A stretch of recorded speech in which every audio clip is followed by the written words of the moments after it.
Bonjour à vous et bienvenue à Autrement dit, un balado qui a comme domicile fixe l'IRDA, l'Institut de recherche et développement en agro-environnement, avec Carl Boivin et moi-même Félix Lavoie-Lochet, de l'équipe de recherche en régie de l'eau. On discute de différents sujets ayant trait à la gestion de l'eau qui sont d'intérêt pour le secteur agricole du Québec.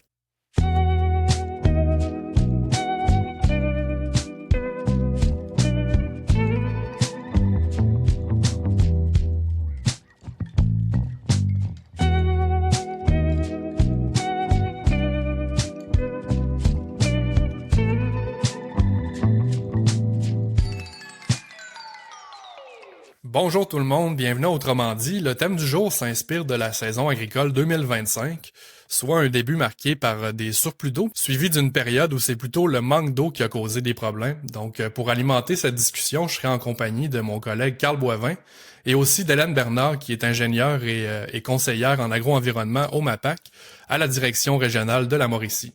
Donc, bonjour à vous deux, ça va bien? Oui, bonjour Félix. Bonjour Félix, ça va bien moi aussi? Super. Carl, autrement dit, on parle souvent de gestion de l'eau avec des lunettes de manque d'eau, si je peux m'exprimer ainsi.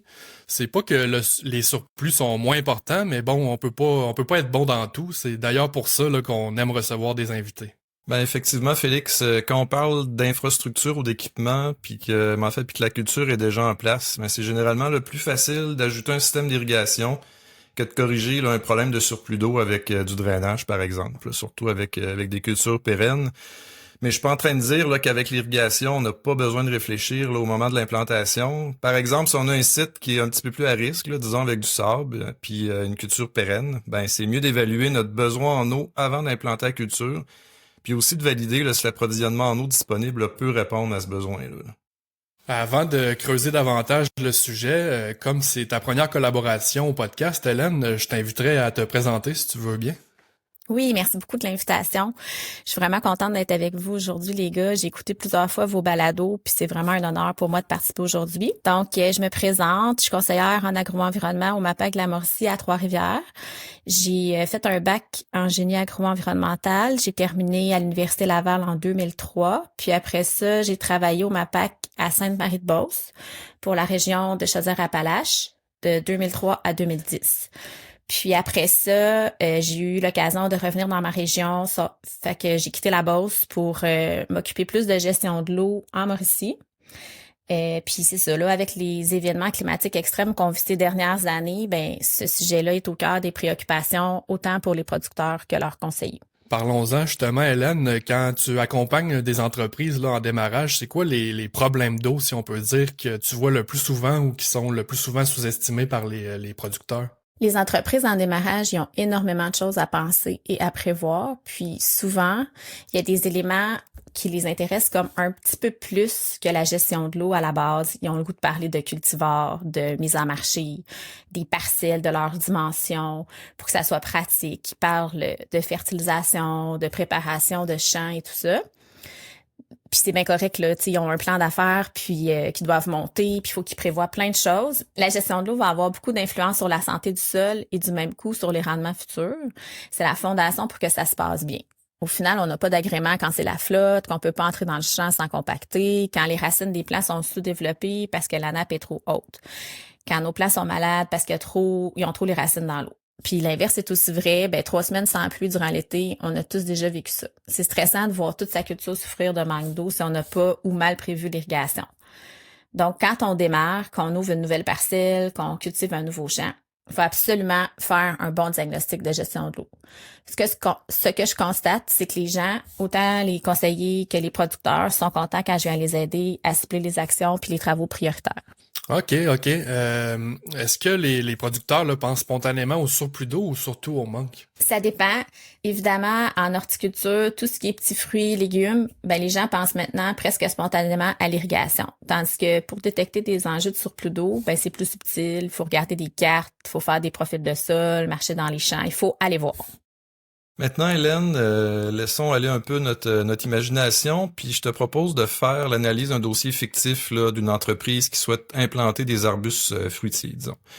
Donc, je t'ai déjà entendu dire en conférence là, réussir sa gestion de l'eau, Peux-tu nous parler là, des principaux blocs auxquels il faut penser, là, surtout en contexte d'implantation, si on veut réussir sa gestion de l'eau? Ben, ce qui est le fun dans la gestion de l'eau, c'est qu'on peut l'aborder de façon systématique, puis ça va fonctionner. Fait que dans le fond, il faut comprendre puis faire les aménagements pour réussir dans un ordre précis. Fait qu'on va commencer par le réseau hydraulique. Après ça, on va parler du drainage puis des aménagements de surface. Puis ensuite, on va s'attaquer à la nappe phréatique puis à tout ce qui est nappe souterraine. Fait que dans le fond, là, on commence par le réseau hydraulique. Fait que ça, c'est la grosse eau. C'est les fossés, les cours d'eau. Le but, c'est qu'il faut pas que cette eau-là, elle entre dans le champ, puis il faut qu'elle sorte efficacement. Fait que dans le fond, on dit qu'il faut isoler hydrauliquement le champ. Il faut avoir des fossés, par exemple, entre le voisin et notre champ, le voisin qui est en amont ou le boisé. Il faut comme ceinturer le champ là, de fossés, surtout pour couper toute l'eau qui arrive de l'amont.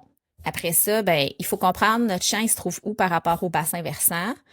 Il faut comprendre le mouvement général de l'eau, d'où elle arrive, où elle s'en va, avec quelle efficacité, avec quelle profondeur. Puis il faut regarder dans le fond de façon globale si on a des aménagements à faire, des avaloirs, refaire des fossés, peut-être demander à la municipalité aussi d'entretenir le cours d'eau. Fait que dans le fond, tantôt là, le réseau hydraulique, il va nous servir pour faire sortir notre eau de surface et notre eau souterraine. Fait qu'il faut commencer par comprendre, entretenir, puis aménager là, le réseau hydraulique. Hélène, quand tu parles de cours d'eau, on peut demander à une municipalité de venir entretenir un cours d'eau? Hein? Oui, c'est ça, c'est important de faire la distinction entre un fossé puis un cours d'eau. En général, là, globalement, ben, un fossé, ça peut être soit un fossé mitoyen, un fossé de route ou à peu près n'importe quel aménagement anthropique, là, donc creusé par l'homme qui draine moins que 100 hectares. Fait que ça, c'est la définition d'un fossé. Tandis qu'un cours d'eau, inversement, dans le fond, c'est tout ce qui est naturel.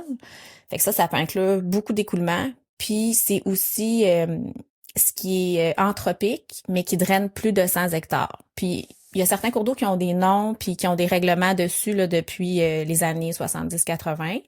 Mais c'est pas parce que votre cours d'eau n'a pas de nom ou a pas de règlement dessus que c'est pas un cours d'eau. Donc, dans tous les cas, on peut appeler la municipalité qui va peut-être nous référer à la MRC, mais en tout cas qui va être capable de nous orienter sur quoi faire pour pouvoir, par exemple, faire un entretien, l'approfondir ou l'aménager pour qu'il réponde à nos besoins. Merci Hélène pour les précisions. Fait que là, on vient de faire un peu plus qu'un peu, on vient de faire le réseau hydraulique. Ça serait quoi l'étape suivante? OK. Ensuite, maintenant qu'on a un bon réseau hydraulique, on va regarder le champ, vraiment la parcelle, puis on va parler du drainage de surface. Il y a des moments dans l'année, même si on a le sol le plus en santé du monde, où les précipitations seront pas capables de s'infiltrer. Est-ce que tu es capable de me dire, d'après toi, là, c'est quand que ça arrive ces moments-là? Mais je dirais, Hélène, quand le sol est gelé. Quand le sol aussi est saturé d'eau, là, j'ai l'impression qu'au printemps, là, c'est des conditions qu'on peut retrouver.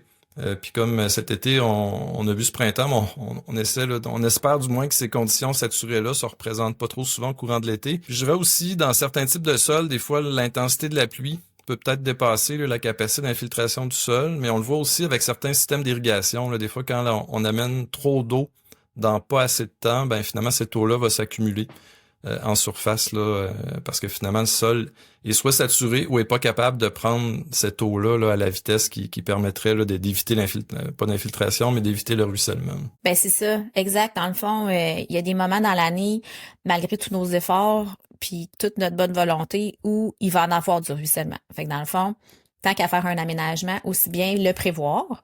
Puis le meilleur moyen pour éviter d'avoir des grosses cuvettes puis avoir des points bas où l'eau s'accumule, ben c'est de niveler le champ. Parce que dans le fond, les problèmes de ruissellement puis de points bas, de dépression de cuvettes, ce sont des problèmes qui ont tendance à s'accentuer parce que quand l'eau ruisselle, elle transporte avec elle des fines particules. Puis quand l'eau arrive dans un endroit où elle a de la difficulté à s'infiltrer, ben les particules vont sédimenter puis vont aller colmater les macropores puis les micropores du sol. Puis là ensuite on va passer dans le champ avec la machinerie parce que tout le champ va être prêt sauf ces endroits-là. Ce sont des endroits qui vont être sujets à la compaction. Donc là on va compacter, il va avoir moins d'infiltration, donc plus de sédimentation des fines particules. Donc le cercle vicieux est commencé. Quand vous voyez des problèmes, on appelle ça des problèmes d'égouttement ou des problèmes de drainage de surface, ben c'est super important de pas attendre puis de tout de suite mettre en place des stratégies pour faire sortir l'eau de ruissellement. c'est encore plus important quand on plante mettons des arbustes fruitiers ou des plants où on sera plus capable d'aller niveler après. Fait que c'est le fun. À présent, on a des outils super performants. On peut faire un relevé microtopographique. On peut faire un plan de nivellement au GPS là, dans l'ordinateur. C'est important de bien planifier le nivellement pour être capable de le faire en période sèche. Puis aussi, étant donné que ça brise beaucoup la structure du sol, parce qu'on a besoin d'une fine mie pour pouvoir déplacer le sol, il va falloir impérativement mettre une culture de couverture par-dessus après. Donc, c'est ça. Quand vous faites du nivellement, planifiez dans votre rotation ou dans votre planification pré-implantation là, de couvrir le sol avec une culture de couverture. Hélène, tu nous as parlé du réseau hydraulique, tu nous as parlé du drainage de surface. Mon petit doigt me dit qu'il y a un troisième bloc auquel il faudrait penser. Ça serait lequel? Exact. Il faut parler aussi de la nappe phréatique, en fait, qui est l'eau souterraine. Donc, pour faire ça, il va falloir faire des profils de sol. Fait qu'on va aller creuser des trous, puis on va aller constater à quelle hauteur elle se tient là, naturellement. Ce qu'il faut retenir, là, c'est qu'en général, au printemps, les nappes phréatiques sont hautes au Québec. C'est sûr qu'il y a des exceptions. Je vais vous donner un exemple super facile à comprendre. Si on cultive un champ sablonneux qui est très haut par rapport à un cours d'eau super profond, là, c'est sûr que la nappe phréatique va rejoindre le cours d'eau facilement, puis on n'aura pas besoin de drainer souterrainement le champ. Mais l'inverse est aussi vrai, là. Des fois, on a des champs très longs, très plats, avec des cours d'eau peu profonds. Puis, à ce moment-là, il faut absolument qu'on fasse du drainage souterrain pour rabattre la nappe phréatique suffisamment rapidement pour nos besoins agricoles. Fait que pour faire ça, on va faire un diagnostic de drainage. Fait qu'on va aller voir c'est quoi les types de sols plus en profondeur, là. Tu sais, pas seulement à 8-12 pouces. On va creuser jusqu'à 4 pieds. Puis, c'est ça, on va prendre toutes les informations là, qu'on a besoin pour pouvoir faire un plan de drainage. Fait que je trouve, on parle un peu, t'as parlé un peu d'outils, là, parce qu'avec le nivellement GPS, ça m'amène à ma prochaine question. Toujours en fait, dans un cadre où je t'ai vu présenter, là, que t'étais conférencière, là, je dirais que, jusqu'à un certain point, tu vas jusqu'à faire l'éloge d'infosol puis de forêts ouvertes. J'aimerais ça. En fait, peux-tu nous présenter ces deux outils-là, là? Effectivement, les outils de cartographie en ligne sont super utiles, sont pratiques, sont faciles à utiliser, puis sont gratuits aussi. Fait que je vous encourage à vous inscrire. Par exemple, pour Infosol, il faut aller en ligne. Il faut taper, là, le site, c'est info-sols.ca. Donc, il faut taper ça là, dans le furteur pour avoir accès à certaines couches d'informations. Puis, il faut se créer un compte. Là, quand vous allez avoir un compte, vous aurez accès à toutes les couches géomatiques. Puis vous allez pouvoir, par exemple, voir les orthophotos de quelques années, l'hydrographie, la pédologie, les courbes de niveau, des modèles numériques de terrain. Dans le fond, différentes couches de données qui vont vous permettre de mieux comprendre ce dont on a parlé précédemment, là. Donc, l'égouttement des champs, le réseau hydraulique, vous allez pouvoir voir les milieux humides aussi, toutes des informations super utiles. Puis sur forêt ouverte, qui s'écrit là comme il se dit, dans le fond, ça prend pas de compte. Puis il y a d'autres types d'informations, par exemple le sens de l'écoulement de l'eau ou d'autres outils aussi que vous allez pouvoir apprécier là, pour en apprendre plus. J'aurais une question complémentaire, Hélène. Est-ce que tu penses que, de ce que tu as vu, est-ce que la relève agricole connaît suffisamment ces deux outils-là? Non, je pense que c'est pas suffisamment connu ou du moins utilisé. Peut-être que ça peut faire peur des fois parce qu'il y a beaucoup d'informations, mais c'est super intéressant pour pouvoir voir de façon globale aussi. Tu sais, quand on a les deux pieds dans le champ, on voit plein de choses qu'on verrait pas vu de haut, mais ces outils-là permettent, là, c'est ça, d'apprécier vraiment la globalité de la chose, là, autant pour la pédologie que le sens d'écoulement de l'eau, les cours d'eau et tout ça. Fait que je pense qu'on gagne à en faire la promotion là, de plus en plus.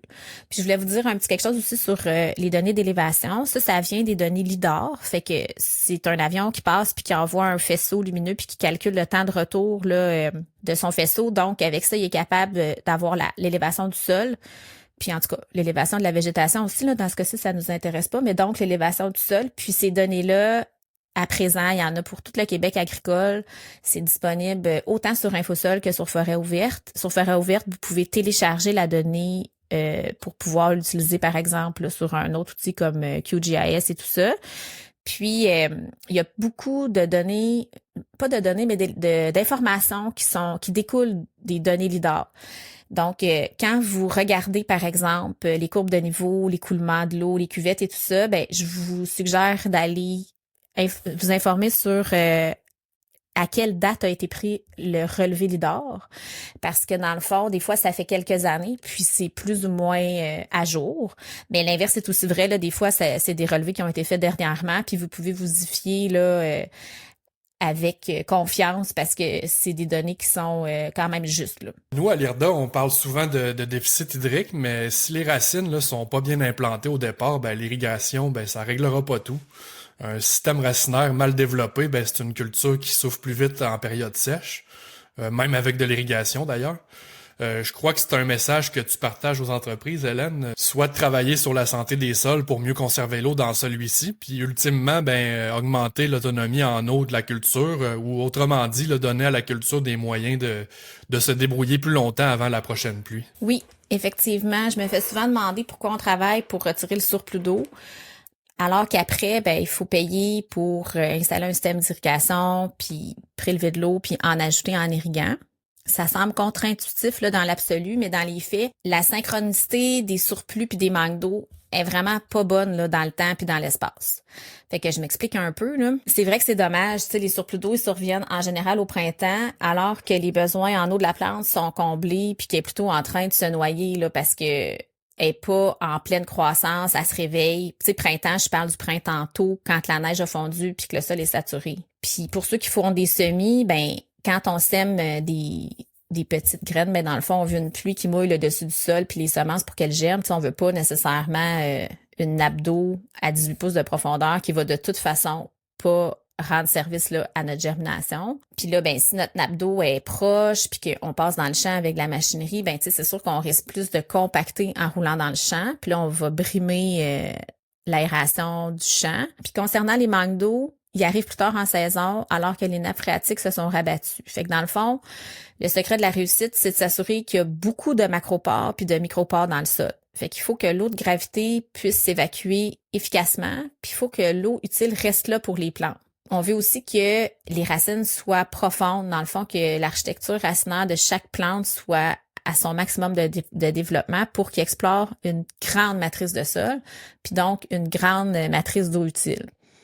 Fait que c'est comme ça qu'on va y arriver. Il va falloir avoir une bonne gestion des surplus d'eau pour pouvoir garder le plus d'eau possible quand elle arrive naturellement ou par l'irrigation. C'est comme ça qu'on va arriver à avoir des champs résilients face au changement climatique. Hélène, t'encourages les entreprises de petits fruits à penser à l'irrigation au moment là, de l'établissement de la culture. Je reviens rapidement avec Infosol et forêts ouvertes. Mais en fait, est-ce que ces outils-là peuvent être utiles là, dans un processus de réflexion là, qui a trait à l'irrigation? Là? Oui, c'est ça. Les outils cartographiques en ligne, ils permettent autant là, de nous aider pour prendre des décisions pour le surplus d'eau, mais aussi ça peut nous aider pour déterminer des sources potentielles de prélèvement d'eau. Par exemple, pour une éventuelle prise d'eau au cours d'eau ou pour aménager un puits ou un bassin d'irrigation. Fait que c'est ça, on peut commencer à se faire une idée en regardant plusieurs données sur Infosol et forêts ouvertes, entre autres, là, parce qu'il existe d'autres sites. On peut voir là-dessus, comme je disais tantôt, un peu les cours d'eau. On peut aussi calculer des superficies de bassins versants. On peut voir les points bas si on veut aménager, par exemple, un bassin d'irrigation. On peut mesurer, fait que faire des empreintes au sol pour pouvoir voir grossièrement quel espace va prendre, par exemple, l'étang d'irrigation. On peut aussi mettre la couche des milieux humides à proximité, fait qu'on va voir si naturellement la nappe phréatique se tient haute. Ça peut nous aider aussi à déterminer si l'étang risque de se recharger là, par la nappe naturelle à proximité. Avec les courbes de niveau et les modèles numériques de terrain, il est aussi possible de présélectionner des endroits intéressants pour aménager un bassin d'irrigation. Puis toutes ces recherches-là, avant d'aller au champ, ça va nous permettre de mieux orienter notre visite au champ. Parfois, il y a des coûts aussi là à cette visite-là. Tu sais, on va vouloir avoir, par exemple, une pelle mécanique pour aller creuser des trous d'observation si on veut faire un étang d'irrigation. Fait que dans le fond, il faut bien analyser la situation avant la visite au champ, mais c'est sûr que ça la remplace pas, là. Dans tous les cas, ça l'oriente, mais ça la remplace pas. Il faut aller au champ aussi. Puis je suppose que des fois, Hélène aussi, ça peut être utile pour confirmer des observations que tu as faites durant la visite. Oui, c'est ça. Ou de reconfirmer Oui, certains trucs. ça peut permettre de confirmer certains trucs aussi quand on revient au bureau. Puis ça permet aussi de faire des mesures. Donc, des mesures de bassin versant, des mesures de longueur par rapport à justement à l'irrigation, la pompe versus les champs. Tu sais, on peut recalculer plein de choses après ça, puis s'en servir pour faire une bonne conception autant de la source de prélèvement que du système d'irrigation. Toujours dans le thème de l'irrigation, l'idée de diriger les sorties de drain là, vers un étang est un sujet qui, en fait, je dirais qu'on me parle régulièrement. Crois-tu que c'est une pratique qui est à considérer? Puis comme, en fait, une question amène une autre, il doit sûrement y avoir des éléments là, auxquels il faut absolument réfléchir avant de se lancer dans une pratique comme ça, si on veut. Oui, t'as raison. Ça peut être intéressant d'envoyer là où les sorties de drain dans le bassin d'irrigation. Puis ça peut être possible, puis même intéressant là, d'un point de vue de la récupération de l'eau. Mais il y a quand même plusieurs aspects à considérer quand on pense à faire ça. D'abord, il y a l'aspect réglementaire. Fait qu'on peut tout de suite un peu parler de ça. Là. C'est moins c'est moins intéressant, c'est un peu plus plate, mais faut qu'on en parle quand même. Fait que dans le fond, il y a plusieurs producteurs qui essaient, ou en tout cas qui veulent bénéficier là, de l'exemption d'autorisation du prélèvement d'eau quand ils aménagent un bassin d'irrigation. Puis dans le règlement sur l'encadrement des activités en fonction de leur impact sur l'environnement, là, le RAFI, à l'article 173, il y a plusieurs considérations à respecter pour bénéficier de cette exemption-là. Puis il y en a une qui concerne le fait que le bassin doit être alimenté naturellement. Le problème, c'est que quand on envoie des sorties de drain dans le bassin, c'est pas considéré comme naturel. Donc, il faut obtenir une autorisation pour prélever de l'eau dans les bassins qui sont alimentés par des drains. Fait que c'est pas impossible, mais tu sais, ça peut augmenter les coûts, puis ça peut aussi augmenter là, le temps entre le moment où on décide de faire le bassin puis d'envoyer les drains dedans, puis le moment où on peut l'aménager. Fait que ça, c'est il faut en tenir compte. Après ça, c'est sûr que d'un point de vue topographique, il faut que ça fonctionne, puis que le niveau d'entrée de la sortie de drain dans le bassin ne mise pas à sa capacité à retenir de l'eau. Fait que, tu sais, je m'explique. Puis c'est ça, il faut pas que l'eau du bassin, lorsqu'il est plein, nuise à la sortie de l'eau de drainage par les drains. Dans le fond, il faut pas que nos drains drainent plus parce que ils ont la tête dans l'eau finalement. Puis que toute l'aval de notre réseau de drainage souterrain soit rempli d'eau parce que notre étang est rempli d'eau. Il faut garder en tête que notre objectif quand on fait du drainage souterrain, c'est que la nappe se rabatte plus vite et efficacement. Fait que ça peut arriver que ça soit correct quand même. Là, il faut juste en tenir compte, puis ça va dépendre beaucoup de la topographie naturelle du site. Finalement aussi, c'est que les eaux de drainage, en théorie, ils contiennent principalement de l'eau de la nappe phréatique. Fait que ça, souvent, c'est de l'eau qui est dans la nappe libre, fait que elle est pas supposée à être très contaminée, mais on comprend qu'il peut aussi avoir de l'eau gravitaire. On en a parlé un peu tantôt des macropores, là, donc il y a de l'eau qui va s'infiltrer dans le profil de sol, qui va rapidement atteindre la nappe et donc aussi les drains. Puis ça, dans le fond, ça amène aussi des éléments fertilisants, puis ça peut faire en sorte que il y ait plus de ces éléments-là nutritifs là, dans l'eau du bassin, donc qu'il y ait plus de développement d'algues dans le bassin. Il pourrait peut-être aussi avoir des risques de contamination par des pathogènes ou des pesticides, mais là, je suis vraiment pas certaine, puis je suis pas experte dans ce domaine-là. C'est sûr que le risque zéro, ça existe pas, mais je sais pas, toi, Carl, là, à l'IRTA, est-ce qu'il y a quelqu'un qui pourrait nous informer à ce sujet-là? Justement, à l'IRDA, on a une équipe qui se spécialise là sur ces éléments-là, là, l'équipe de Caroline Côté. D'ailleurs, elle a déjà participé à certains podcasts là, par le passé. Fait que c'est quand même là je dirais une référence là dans dans ce secteur-là. Là. Bref, trop d'eau ou pas assez d'eau, là, ce qu'on retient aujourd'hui, là, c'est que la vraie erreur, c'est souvent de pas y penser assez tôt. Une bonne gestion de l'eau commence par le sol, par les racines, puis par une bonne lecture du terrain. Parce qu'un champ bien implanté, c'est un champ qui encaisse mieux les conditions extrêmes. Donc, merci Hélène, merci Carl, puis merci à tous et à toutes d'avoir été là, puis à très bientôt pour un autre épisode de Autrement dit.